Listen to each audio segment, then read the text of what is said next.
Hello everyone, welcome to our channel Bhavani terrace garden and vlogs. చూడండి, చక్కగా ఫ్రెష్గా స్నానం చేసినా సరే చెమట్లు విపరీతంగా పట్టేస్తున్నాయి.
చూసారా, పక్షులు ఎలాగా చక్కగా కోతలు. ఈ టెర్రస్ గార్డెన్ ఉంటే అంత హ్యాపీ అండి. ఈ పక్షులు కిలకిల రావాలి, మనకేమో చక్కగా వేసుకున్న మొక్కలేమో కాయలు పూలు పళ్ళు ఇవ్వడం అంతా చాలా బాగుంటుంది. నేను ఇప్పుడు అన్ని మొక్కలకి మల్చింగ్ చేశాను కదండి. తప్పనిసరిగా నార్మల్ వాటరే ఇవ్వాలన్నమాట.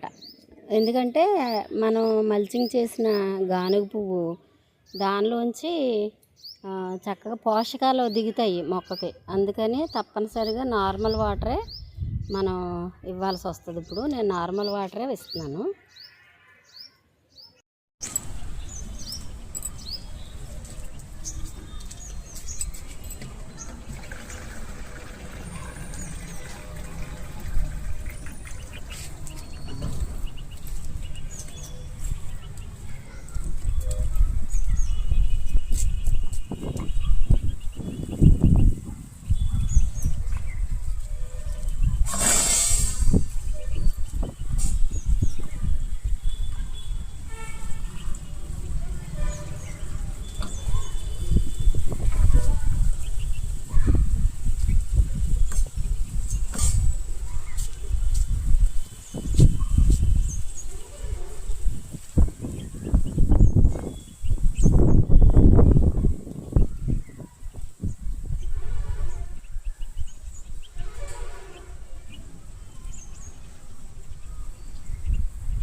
ప్రతి కుండీలో కూడానండి నేను ఈ గానుగ పువ్వుని మొత్తం మల్చింగ్గా వేసానండి. చాలా ఒక బస్తా అలా తెప్పించి ప్రతి కుండీలోనూ కూడా ఇలాగా ఎక్కువ వేసేసి దానిలో నీరు పెట్టేశాను అనమాట. ఇది కంపోస్ట్గా మారిపోద్ది. మామిడి చెట్టు చూడండి పూత వేసిందండి. ఇది పూత రావట్లేదని చెప్పాను కదా, కోపం వచ్చినట్టుంది, పూత వచ్చేసింది వెంటనే. అన్ని కుండీలకి కూడా మల్చింగ్ వేసేసానండి. ఇది మే నెల కదా, ఎట్టి పరిస్థితుల్లోనూ మనం ఎండను తట్టుకోలేం. మీకు నారింజ చెట్టు చూపిస్తానని చెప్పాను కదా, ఇగోనండి కాయలు ఈ సైజు వచ్చాయి ప్రస్తుతానికి. లాస్ట్ వీక్లోనేమో కమలాలు చూపించాను కదా లాస్ట్ వీడియోలో.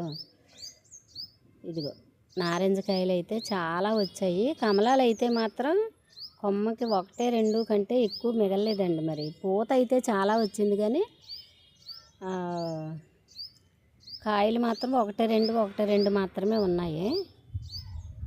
ఈ నారింజ కాయలు అయితే చాలా వచ్చాయండి. లాస్ట్ ఇయరే చాలా ఎక్కువ వచ్చాయి, ఇప్పుడు ఇంకా బాగా వచ్చాయి.